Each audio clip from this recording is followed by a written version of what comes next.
Yeah, it's that time of the year where you need to think about your animals and potentially eggs coming along. Thanks to our good friends from Reptile One.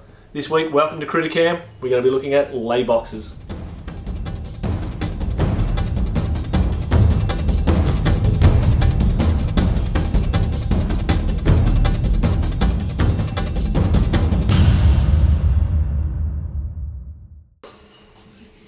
It's that time of the year and I've decided once again to let my animals maternally incubate, in other words, hatch their own eggs. But this year, I'm going to give them some lay boxes. Typically in the past, this hasn't really worked to a great advantage. Had a really good season last year where the animals actually maternally incubated their eggs and we had a really good success rate. And the babies were bigger. And the babies were much bigger, more vigorous, and they came out and they really loved their food. So what we're going to do is I've basically got a couple of these 5-litre tubs. I use these for my hatchlings. I've cut holes in the front, as you can see. They have a lid that comes on and off. These fit perfectly inside the V70s, which I use for my adults. So these can actually sit inside the tub. The females can then go in and out as they feel, and hopefully the bedding or the mixture of vermiculite and perlite will keep this at a nice, moist, hopefully giving the eggs a little bit more advantage. Only time will tell, right? So you give them a choice, but so they got the choice of. So this year they'll have the choice. That's right. So this year they'll have the choice whether to drop them directly on the substrate or go into the hide box. What was your? So the ones that maternity incubated last year, did they all come through pretty much? Basically, yeah, we had a really good success rate, really high hatching rate. So particularly what I like to use is vermiculite. So we're going to chuck that in there. But not just vermiculite. I don't think vermiculite works too good on its own, personally, and perlite. So I usually tried and true. Yeah, and as you can see, the perlite repels moisture more than absorbs. So and you can see it's very dusty. So I usually mix it up, and you get this light little mixture. You can layer it, so you can do perlite on the bottom, vermiculite on top. That does work as well, but it's all up to you. So yeah, we'll mix this up. Like everyone, phones go crazy.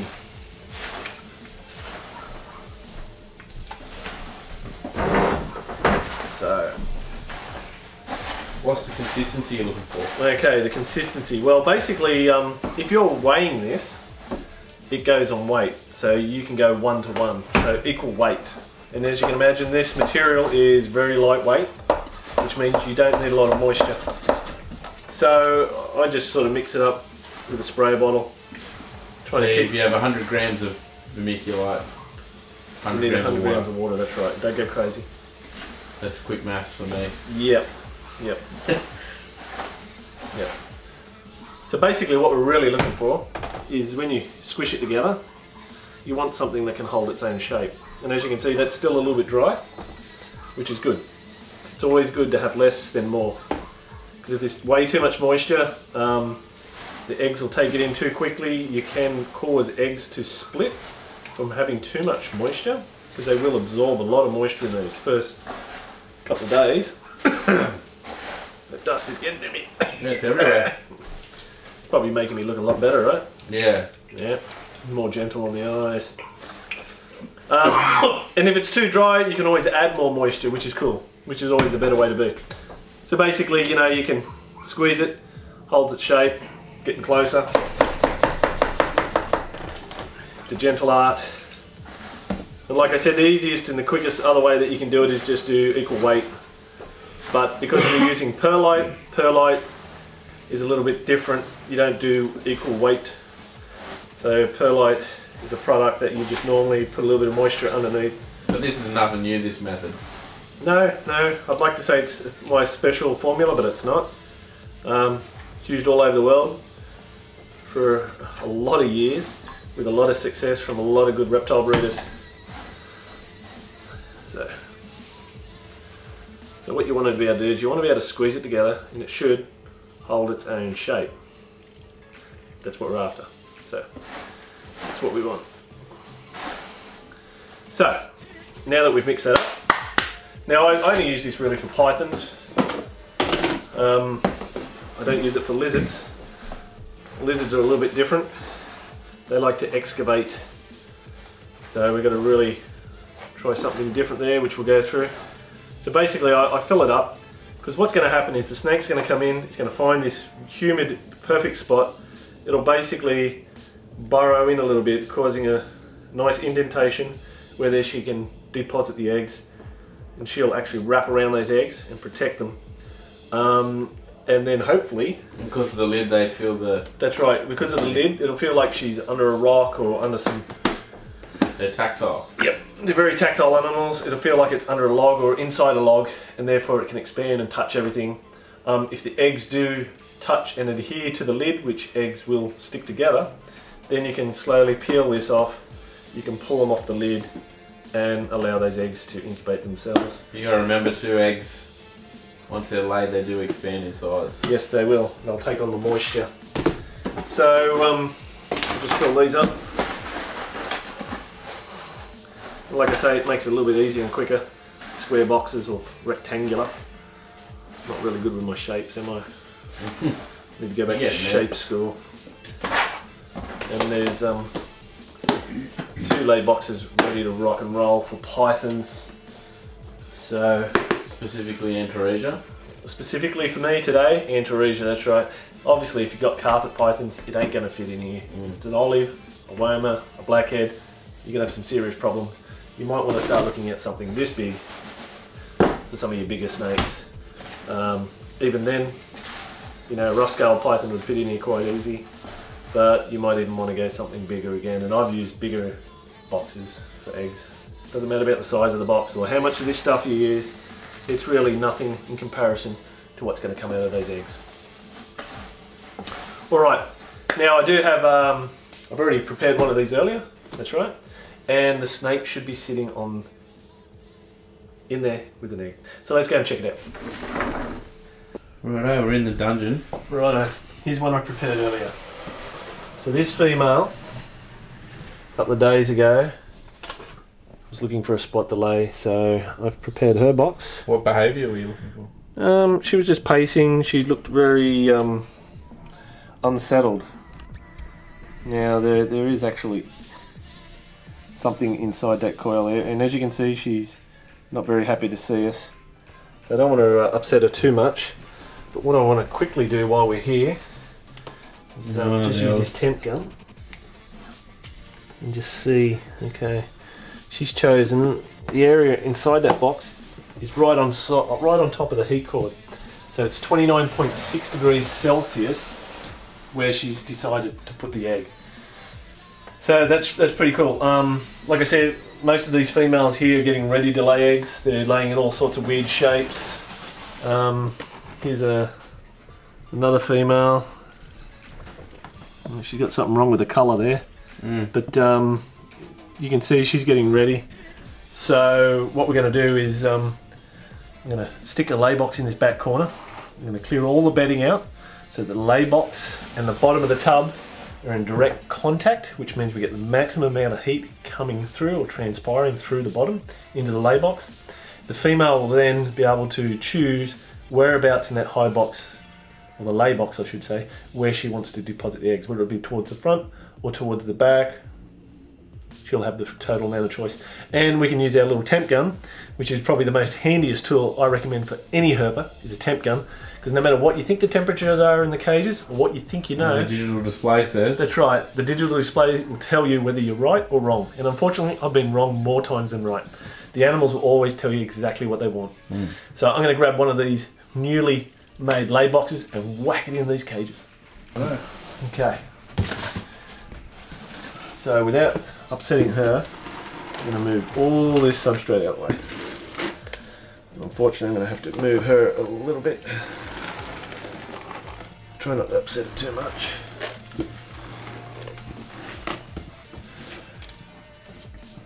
Put this right in that back corner because I know that's exactly where the heat cord is.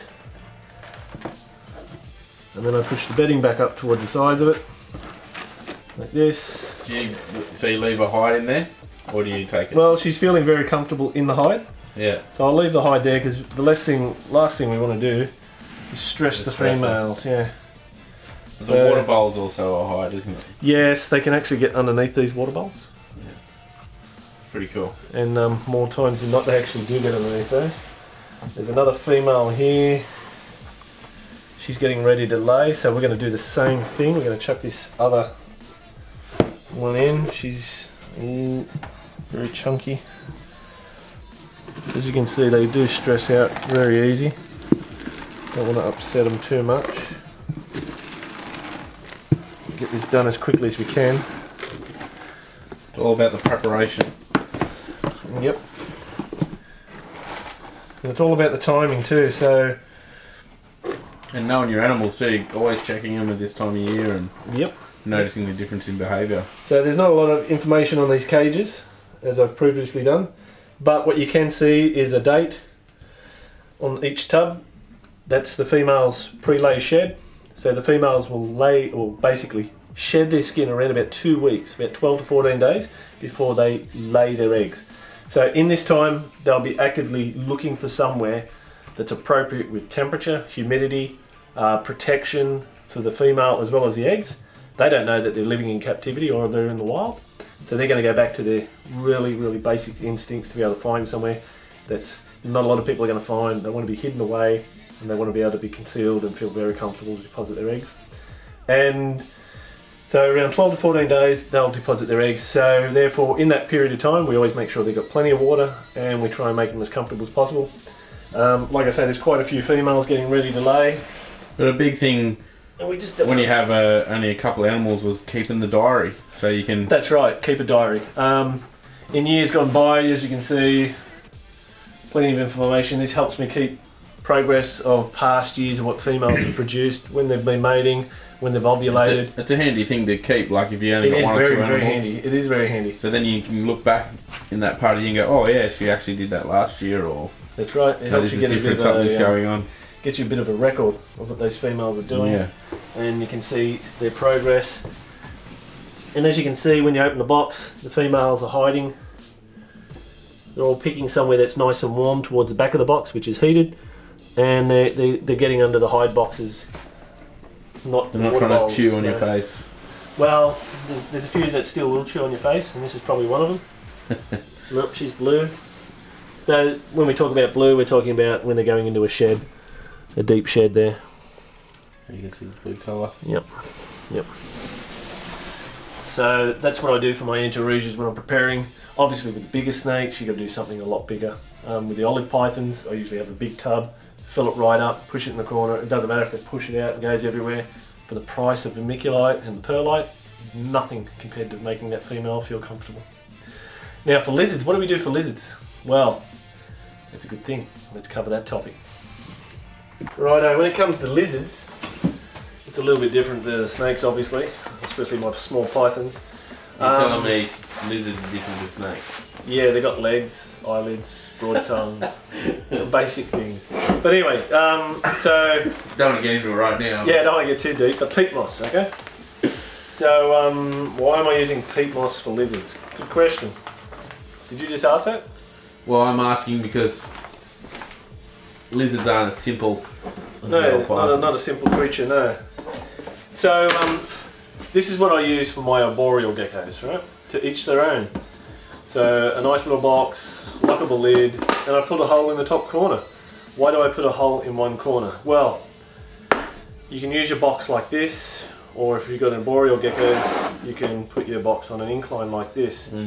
The reason why is it's going to mimic more of a hollow log situation where the animals can climb in, burrow down through the peat moss and deposit their eggs.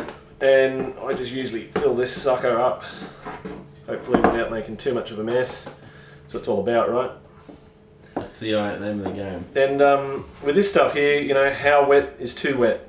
Well, if you can squeeze it and it's not wringing moisture out, that's good right there.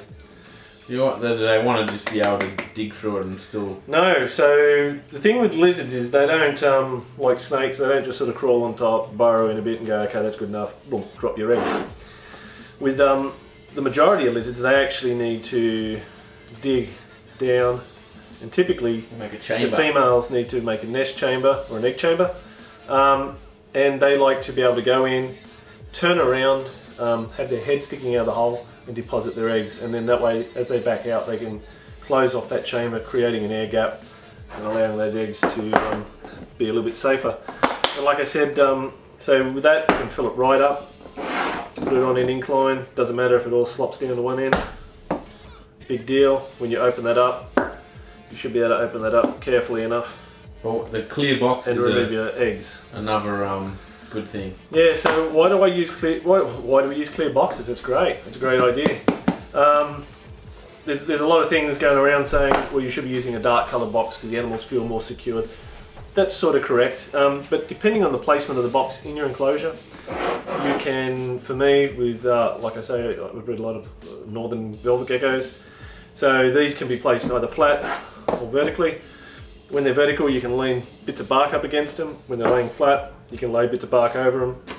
They'll actually get on top. The females will go in. They'll lay their eggs. Just like a snake, these guys will have a pre-lay shed. So typically you'll find the skin, that'll give you an indication that the eggs are coming, besides the fact that you can see the eggs through their belly. Usually around 2 eggs, but sometimes 1. The females will come out and they will sit back on the box, wherever it may be, and you'll notice that the females will sit there after they deposit their eggs because they're actually protecting the eggs. And they'll stay there for a few hours, up to a day, before they start thinking about food, and they'll run off and start eating again and go through the whole process, hopefully. So that's pretty cool. Now, so velvet geckos, I use a lid. Peat moss helps keep some moisture in, really good technique. Small monitors, breed a few small monitors. I use sand. The clear box, you can pull it out. Yeah. And do a quick visual. That's right. So the last thing you want to do with the dark coloured box every day that you want to check on eggs is digging through the box, digging through the box, digging through the box, because you're going to upset the females thinking that, okay, there's something going on, there's a predator constantly looking for eggs. So we use the clear boxes because, number one, you can see everything, and I mean everything. You can lift the box up, you can look through the bottom, look through the sides. Now, don't get me wrong, not always are you going to see the eggs, but the majority of times you will see the eggs. Yeah. With sand, how much is too wet, how much is not enough? Well, if you can compact it and it holds its shape like that, perfecto, like that, over in here, that allows the female now to be able to dig without the sand collapsing, because if it's too dry like on this side, every time they dig it just constantly collapses and it's telling the female that it's not appropriate. So, and with sand it's pretty good. So this is your setup for your small monitors? That's right, I use this for my small monitors. I know there's a lot of sand haters out there in the world. It's unfortunate for you guys, but sand is great. I don't use lids. What I do use is, with the small monitors, I will place a stick on top like this, because you can imagine some of these small monitors can't even climb up the side of these tubs to get in. So that there again will sit in one corner of the cage. There'll be another bit of timber or some rocks stacked. The females will be able to get up, they can get into this box, they can dig their little holes, build their little egg chambers, deposit their eggs, and quite easily, if you're just checking on them regularly, you can see that there's been activity digging. 90% of the time the only reason they're digging is to lay eggs. The whole female's body and movements will change. So obviously she'll start to get a little bit plumper. I know I've got a bit of brain attack. She will get a little bit plumper, but you'll notice that she'll start spending more time digging. She'll not actually eat as much food. Once she drops her eggs, she'll be starving, she'll be ravenous, she'll be back on the food, she'll be eating more food than the male. She'll try and avoid the male during that egg laying time, and that's pretty damn cool. Now, we also do knobtail geckos. Now, with the knobtail geckos, we do something a little bit different again. They're in a tub situation. Let's check it out. Come on, let's go and check it out. Yeah. Righto, with the knobtail geckos, they're more of a subterranean, so they're a burrowing, dwelling species. We put these plastic containers in here to make them feel a little bit more comfortable, that they've achieved their mission really quickly. So typically what we do with the females and the males, we keep them together, but we pull a large amount of sand towards the front of the tub. We put the hides towards the back of the tubs, which enables these little guys to feel a little bit more comfortable. Sorry, bloke, just did a cartwheel. So we pull the sand towards the front of the tubs like this. So there's more sand towards the front, and we give it a light spray. And that's really it. So then what will happen is these guys will know that the moist part of the tub is towards the front, and it's a little bit deeper, so therefore that's where they'll be digging to lay their eggs. The only spot. Yep, it's the moist and the only spot. There again, they're able to see through the tubs, and as you can see little fatties. You know, they feel really comfortable, plastic hides and stuff, and little ambush predators. That's really cool. So the heat cord's in the back of the tub here, cool ends at the front, water bowls towards the front. That's right, we use a water bowl, and just a couple of little hides. I mean, you can even turn these things upside down. They will actually burrow underneath. Just makes them feel like they've done something without being crushed to death by plastic tubs. Well, I hope you guys learned something and take home some really cool ideas from these lay boxes that we've been working with today. It's that time of the year where everyone should be thinking a little bit more about their little critters and their needs. I hope you guys really enjoyed today's show. I know these guys love their hide boxes or their nest boxes. Had a few eggs, a couple of really good successes from doing it this way. Until next week, make sure you hit us up on Facebook, Twitter and Instagram. And thanks for watching.